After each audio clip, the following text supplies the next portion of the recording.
También hay datos que nos confirman lo contrario, y lo vamos a ver. El 28% de la población española está en riesgo de pobreza o de exclusión social. Somos el cuarto país de la Unión Europea en riesgo de pobreza.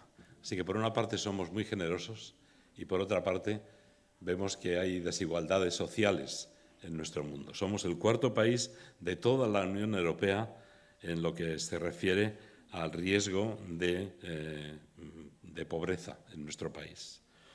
El 8,7% de la población de nuestro país tiene dificultades para llegar a fin de mes. El 8%, casi el 9% de las personas en la población tienen dificultades para llegar a fin de mes.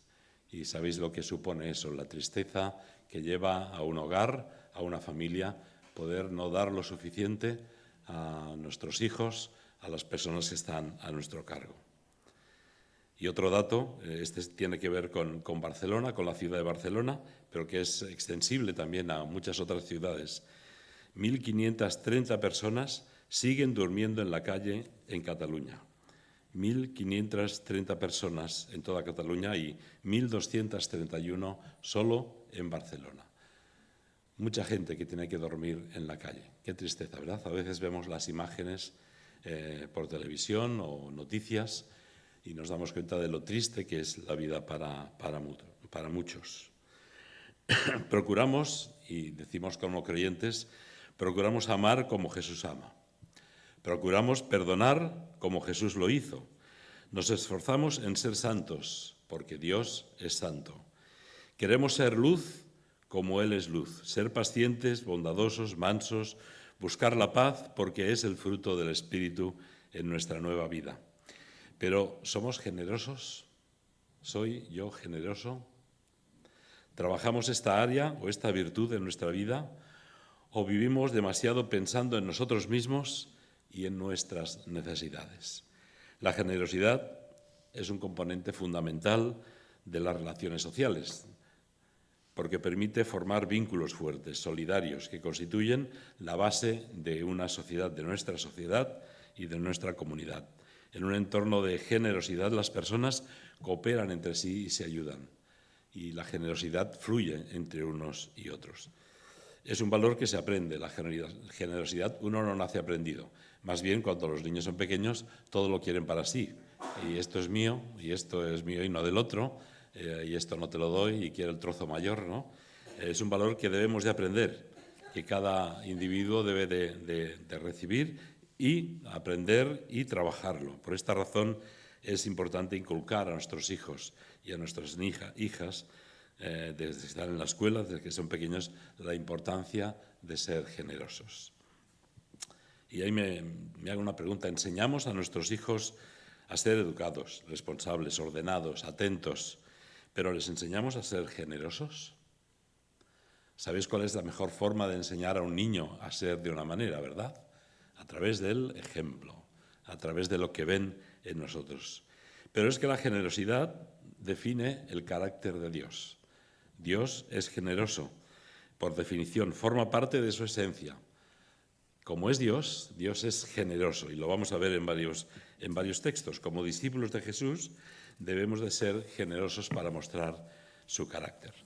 Vamos a leer este texto en 2 de Corintios, capítulo 8, los versos del 1 al 15. Lo voy a leer en la versión internacional, quizás haya una palabra un poco distinta a la que encontréis en vuestra Biblia, pero básicamente tiene el mismo sentido.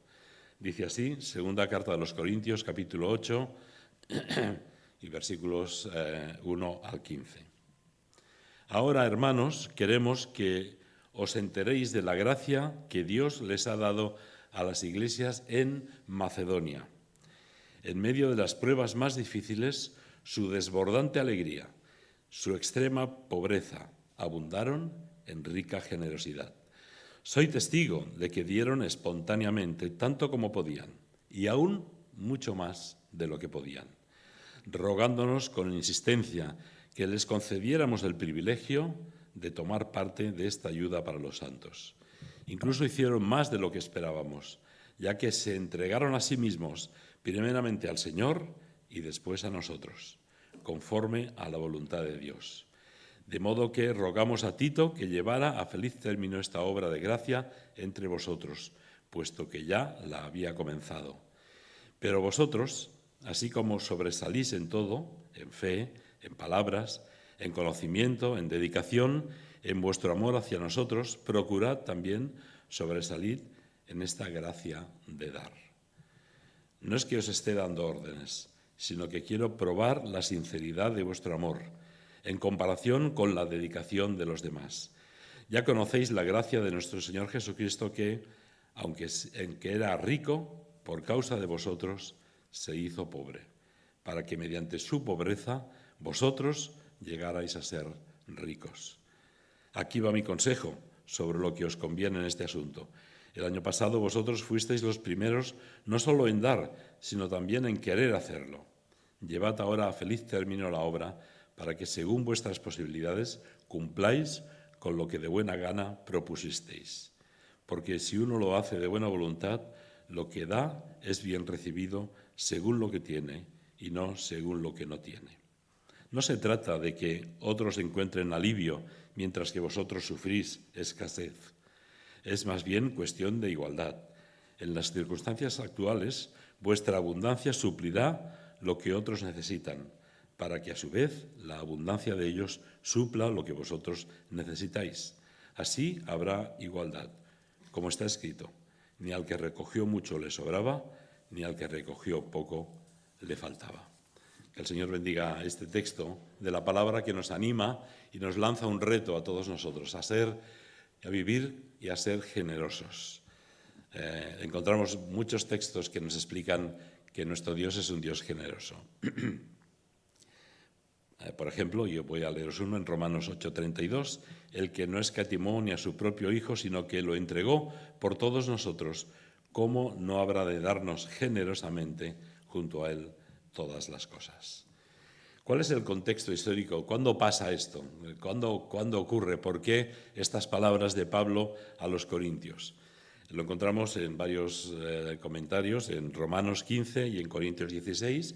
Encontramos un poco el contexto, el por qué esta ofrenda que se levantó desde las iglesias de Macedonia, que están ahí arriba en Grecia, en la parte de arriba, y cómo levantaron esta ofrenda para la iglesia de Jerusalén. La iglesia de Jerusalén había sido, como sabéis, la primera en compartir el Evangelio. El Evangelio había comenzado allí, en Jerusalén, en aquella ciudad. El Señor les había dicho a los discípulos que debían ser testigos, comenzando desde Jerusalén, pero pasando a Samaria, Judea y hasta lo último de la tierra.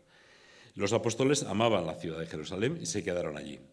Estaban contentos, satisfechos, se sentían a gusto, así quedaron allí hasta que la persecución los obligó a salir de la ciudad. Entonces fueron esparcidos por todas partes. Tuvieron que salir por los caminos hacia Judea, hacia Samaria y finalmente hasta los confines de la tierra. Ahora la iglesia de Jerusalén estaba debilitada a causa de esta persecución. En realidad había mucha hambre en aquel tiempo y muchos creyentes vivían en una extrema pobreza. Hay un detalle de estas palabras de Pablo que está animando a la iglesia gentil, es decir, a los griegos, a los creyentes que se habían convertido, que eran gentiles, que no eran judíos, les está animando a que ayuden a la iglesia judía.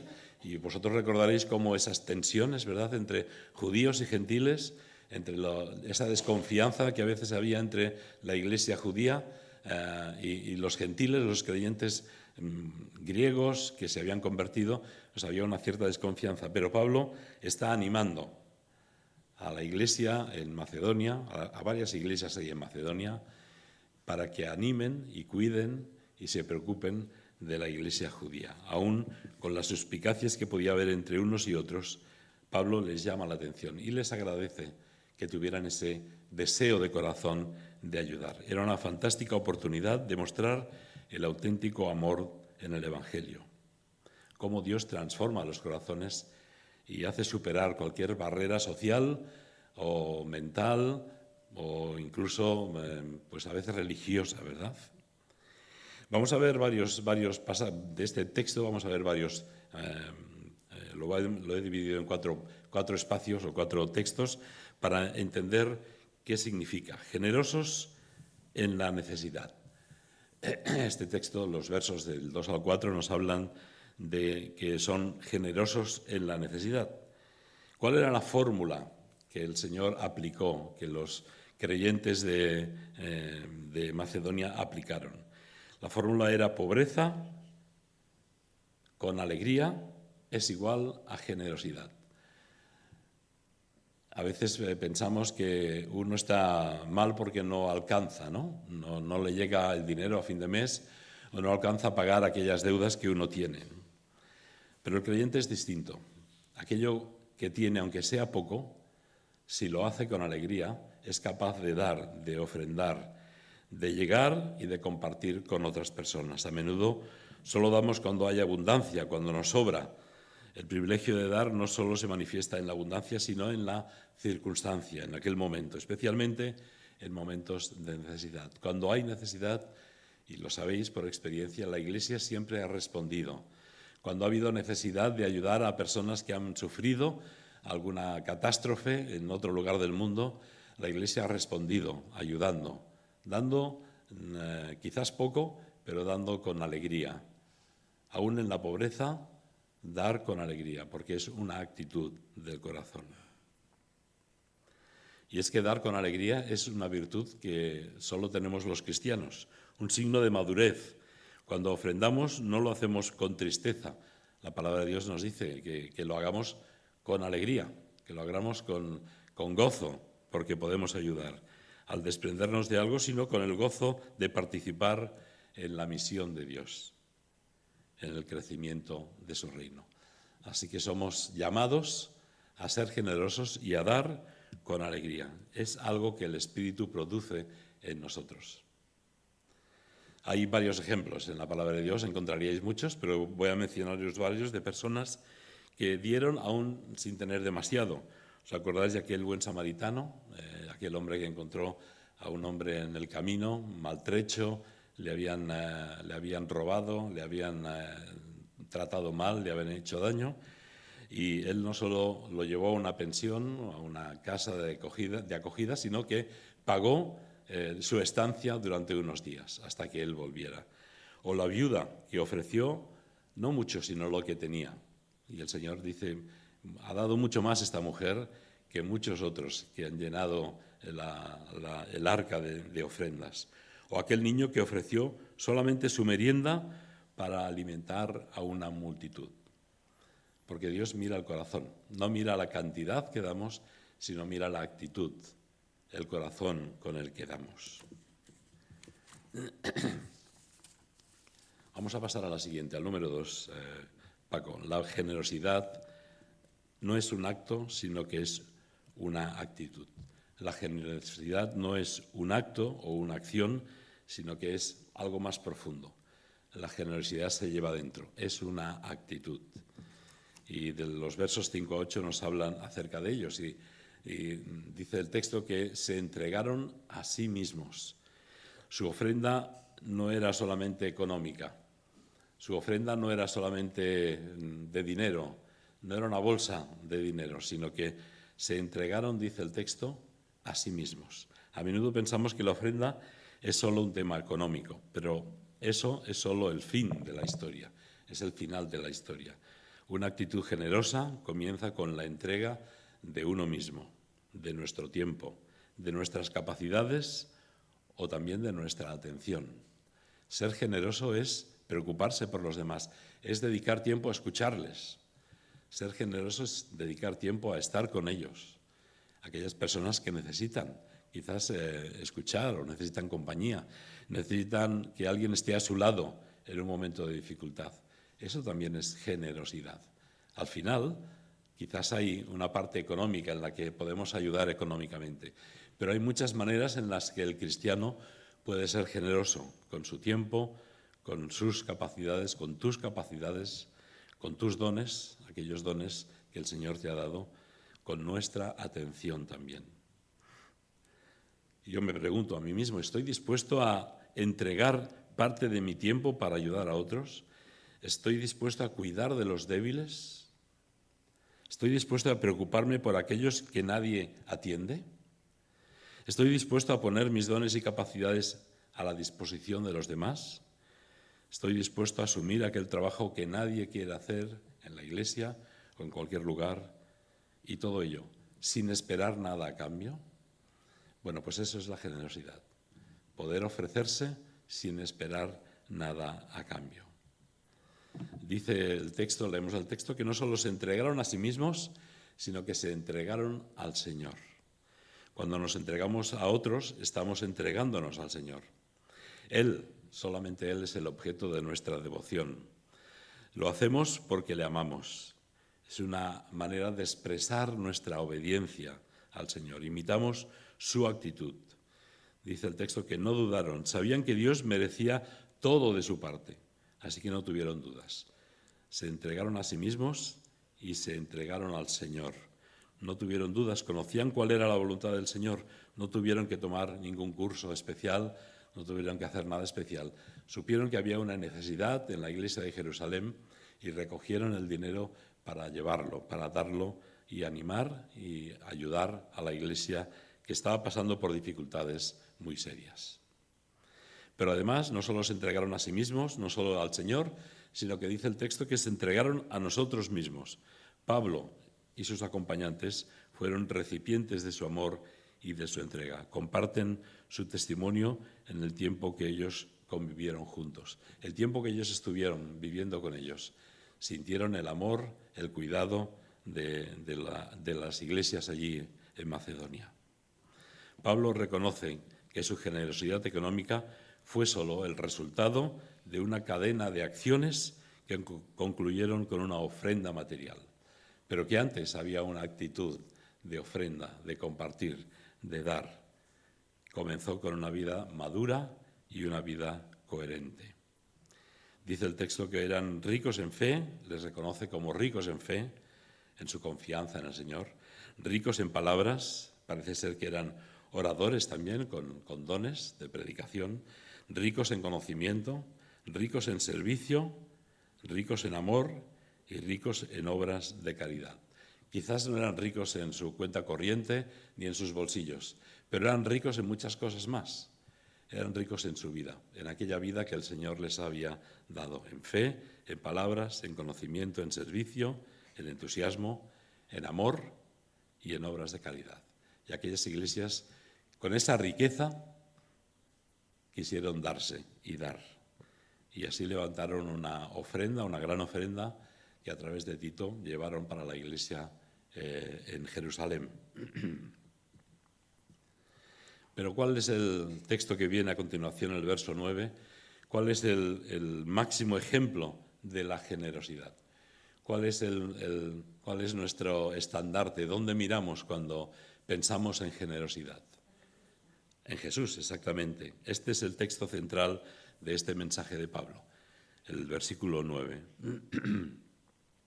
Ya conocéis la gracia de nuestro Señor Jesucristo, que aunque era rico, siendo el más rico, por causa de vosotros se hizo pobre, para que mediante su pobreza cada uno de nosotros llegases a ser ricos. El ejemplo de Jesús, siendo rico, se hizo pobre, se hizo como uno de nosotros, asumió nuestra situación pagando el precio más alto que podía darse, su propia vida. Dice, hay un comentarista bíblico, William Barclay, que lo explica de esta manera. Jesús no se hizo pobre al nacer o en su vida aquí en la tierra, ni en el momento de la cruz, sino que en los cielos, cuando dejó de lado su gloria y consintió en venir a la tierra. Teniéndolo todo al lado del Padre en la gloria, lo dejó todo para venir a hacerse pobre como uno de nosotros y darnos de su amor, de su riqueza. Es el mayor ejemplo. Ninguna ofrenda puede ser verdadera a no ser que el que da dé un poco de sí mismo. Esa es la razón por la cual la ofrenda personal es siempre la más elevada y Jesucristo es el supremo ejemplo de entrega y de sacrificio.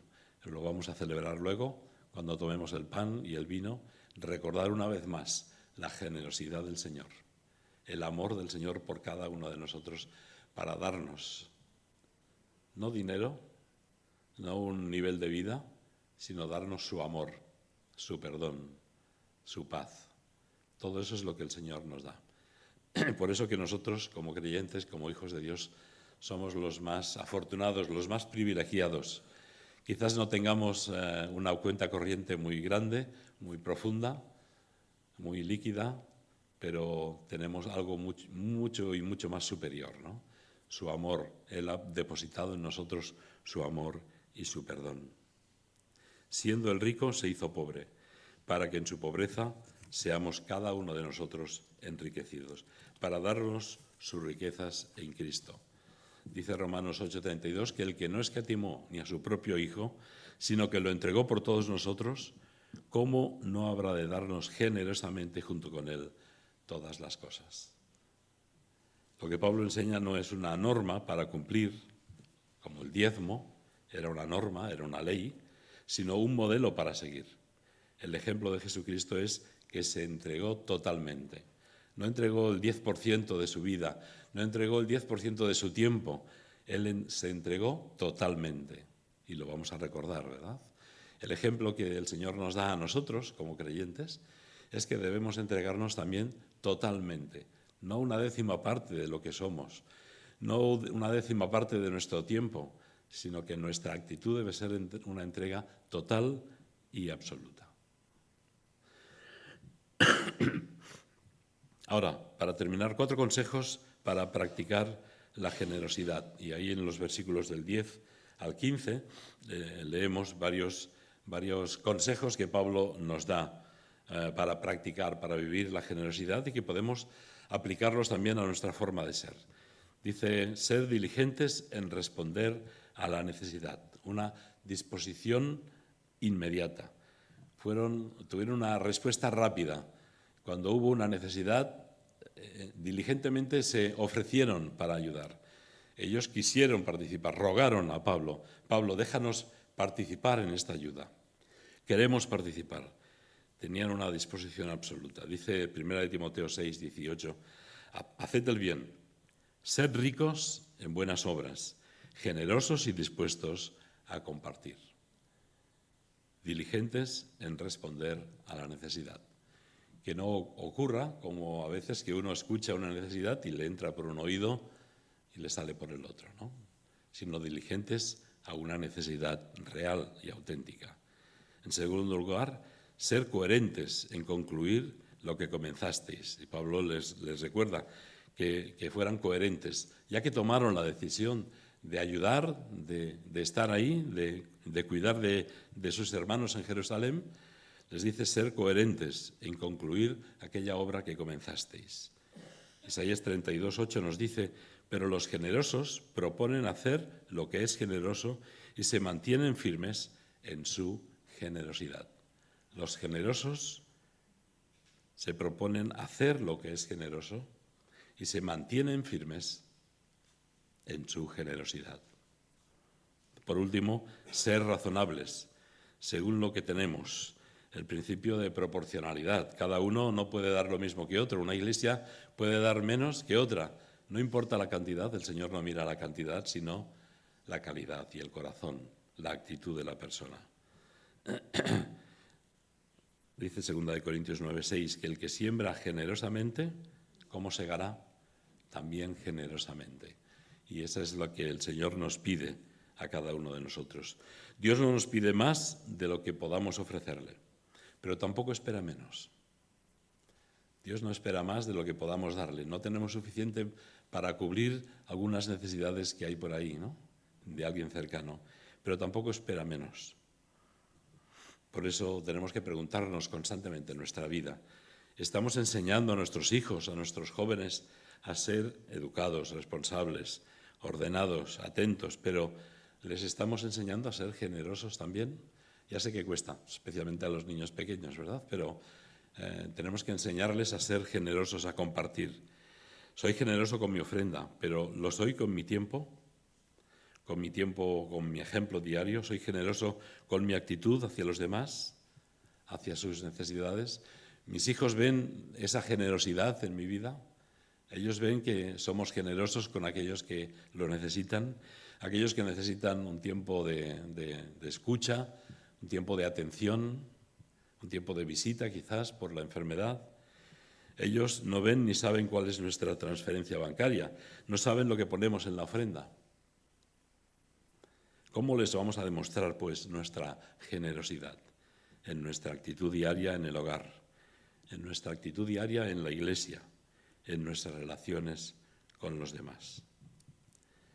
El dinero es solo dinero. Y Dios quiere algo más de mí. Él quiere tu vida y mi vida.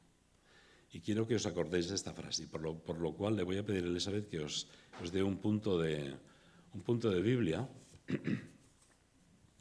para que os acordéis, para que nos acordemos de lo que el Señor nos pide. Son 10 euros, pero detrás hay un versículo bíblico que nos ayuda a recordar lo importante que es el Señor. Os voy a leer una historia para terminar de el hombre que quiso comprar un valioso diamante. Espero que no os lo haya contado antes y si no, lo siento, pero lo vais a volver a escuchar. En cierta ocasión, un hombre entró en una joyería muy selecta, preguntando: ¿cuánto cuesta ese diamante que hay en el escaparate? Porque quisiera comprarlo. Bueno, le dijo el vendedor, es excepcionalmente caro. Bien, pero ¿cuánto cuesta? Es muy, muy caro, le respondió el vendedor. ¿Usted piensa que yo podré comprarlo? Dice, por supuesto, cualquier persona, cualquiera puede comprarlo. ¿Pero cómo? ¿No me acaba de decir que es muy caro? Sí. Entonces, ¿cuánto cuesta? Su precio es todo lo que usted tiene. Muy bien, estoy decidido. Voy a comprarle. Perfecto. ¿Cuánto tiene usted? Pues vamos a hacer cuentas. Tengo 15.000 euros en mi cuenta bancaria. Perfecto, 15.000. ¿Qué más tiene? Eso es todo lo que poseo. ¿No tiene ninguna otra cosa? Bueno, tengo además mi cartera. ¿Y cuánto lleva en la cartera? 300 euros. Estupendo. Y pueden anotar 300 euros más. ¿Qué más tiene? Ya le he dicho que nada más. Eso es todo. ¿Dónde vive usted? Pues en mi casa. Tengo una casa. Entonces la casa también. Y lo apuntó. ¿Quiere decir que tendré que vivir en mi remolque? Ah, o sea que tiene un remolque también. Pues el remolque también. ¿Qué más tiene? Pero si le doy el remolque, tendré que vivir en el coche. Así que también tiene un coche. Pues el coche también. En verdad tengo dos. Perfecto. Ambos coches pasan a ser de mi propiedad. ¿Qué otra cosa tiene? Mire, ya le he dado mi dinero, mi casa, mi remolque, los dos coches. ¿Qué otra cosa quiere? ¿Vive usted solo? ¿No tiene a nadie? Sí, le dijo, tengo esposa y 2 hijos. Excelente, su esposa y sus hijos también. ¿Qué más? Ya no me queda ninguna cosa. Ahora estoy totalmente solo, pero casi se me pasa por alto. Usted también me pertenece. Todo pasa a ser de mi propiedad. Esposa, hijos, casa, dinero, coches, usted también. Preste atención, le dijo.